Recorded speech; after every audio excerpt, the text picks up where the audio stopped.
Hello and welcome to the Money Street. It is a fact, Norway has made it to the top of the world economy. The Scandinavian country is at the top of the world's list of most economic and welfare indicators.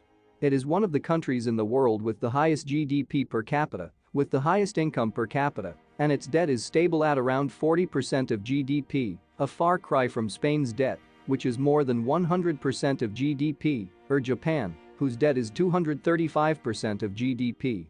It is also one of the countries with the highest Human Development Index, that is, it has an incredible quality of life, and is even one of the countries with the lowest Gini coefficient. In other words, it is one of the countries with the lowest inequality between rich and poor in the world. As if this were not enough, Norway is one of the countries where it is easiest to do business and has practically reached full employment. But how has Norway reached this situation? What has its government done to be able to provide so much welfare to its population, or rather, what has it not done?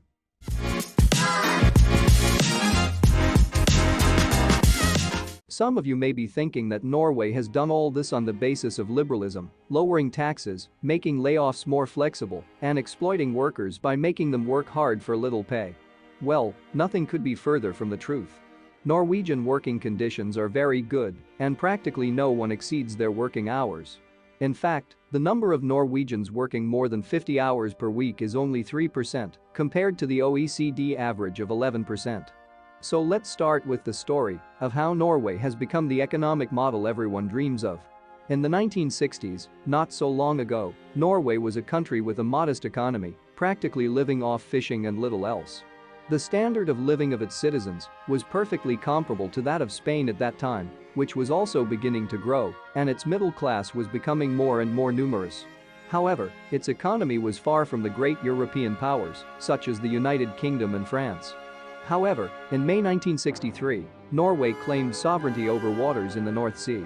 In 1969, the Norwegians, after much searching, discovered that these waters had enormous oil reserves. Norway had just won the lottery. The problem with winning the lottery, you know what it is. If you don't know how to manage your luck, in a few years you can be ruined. But don't worry, this is not another story of how a country got rich by selling oil. Well, actually it is, but Norway is not Saudi Arabia. What is true is that Norway soon became one of the world's leading oil producers. In fact, it was the world's largest producer per capita, and the 1970s brought very good news.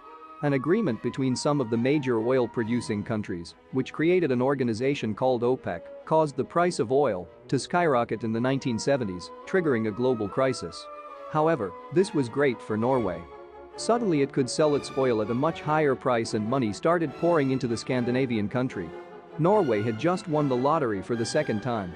So what do you think the Norwegians did? Turn Oslo into Dubai? Start handing out Ferraris? Completely abolish taxes? Well, quite the opposite. To begin with, all or almost all oil production was in the hands of the government through a public company called Statoil. And yes, it is true that during the 1970s, the Norwegian economy increased its GDP by a factor of 5. But the Norwegian government did not allow the entire Norwegian economy to become dependent on oil. This is super important. Imagine that since oil is what gives you the most money, you make your whole economy, that is, that 100% of your resources are focused on extracting oil, which is what is making you rich. That makes sense, doesn't it? Yes and no. Many countries have done that, but the problem with that is that if the world oil price goes down, or if you run out of oil, your country that depends exclusively on oil is going to have a huge crisis because selling oil is the only thing you know how to do. And you can do. If you are enjoying this video and want to be aware of new videos, subscribe to this channel and turn on notifications. So Norway did not dismantle its industry and held back oil production, while the rest of the economy continued to function. So with a developed business network, if the oil price dropped or the oil ran out, the Norwegians could survive. However, despite having oil production under control without going haywire, the Norwegian government still received a huge profit from the oil it sold, and the government found itself with a gigantic amount of money, so much so that they almost didn't know what to spend it on. However, instead of building skyscrapers and taking taxes from its citizens, which by the way, are some of the highest in the world, Norway opted to create a piggy bank. So Norway created a sovereign wealth fund, the largest sovereign wealth fund in the world. And if you're wondering what a sovereign wealth fund is, it's nothing more than a government investment fund in which the government invests in assets from all over the world, like company stocks, commodities, currencies, debt bonds, real estate, etc. The point is that it is designed as a pension fund, so that the money saved in this fund really belongs to the Norwegian people. And here we get into a more ideological issue, and that is that for the Norwegian government the natural wealth of the country belongs to the Norwegian people, hence it does not privatize the oil industry, and hence the idea of the sovereign wealth fund. Sounds incredible, doesn't it? Well, it is even more so if we look at the figures. To give you an idea, the sovereign wealth fund has an estimated value of 12 trillion euros, a figure similar to the GDP of Spain. If we divide the value of this fund by the number of inhabitants of Norway, each Norwegian is worth more than 200,000 euros. This does not mean that every Norwegian can ask for his or her money and buy a house. It is highly regulated what this money can be spent on, and basically you can only touch its benefits and exclusively to use them to finance basic services such as education, health, the country's infrastructure, very serious crisis situations, or to reinvest the profits in the fund itself. Let me give you an example. With the outbreak of the current health situation, Norway announced that it was going to withdraw $37 billion from its sovereign wealth fund to counteract the effects of COVID on the Norwegian economy. And yes, friends, for Norway to combat the crisis was as easy as simply taking 3% of its sovereign wealth fund and the problem was solved. In addition, Norway has turned its sovereign wealth fund into a foreign policy weapon.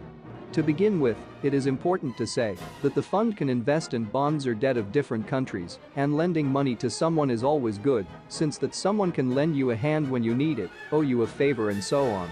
In addition to countries, the sovereign wealth fund also invests in company shares, but it only invests in companies that do not cause controversy in society. That is to say, no highly polluting companies, no companies with worker exploitation scandals, no arms manufacturers, and in short nothing that in the eyes of Norwegian society does not set a good example. In fact, some of these excluded companies are giants such as Airbus, Boeing or Walmart.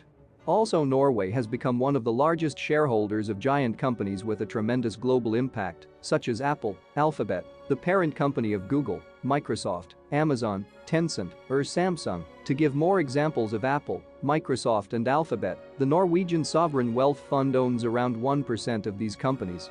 This allows Norway to sit on the boards of many of the world's largest multinationals, which in turn allows it to influence their decisions in its favor or to have the ability to implement the values of the Norwegian government of the day.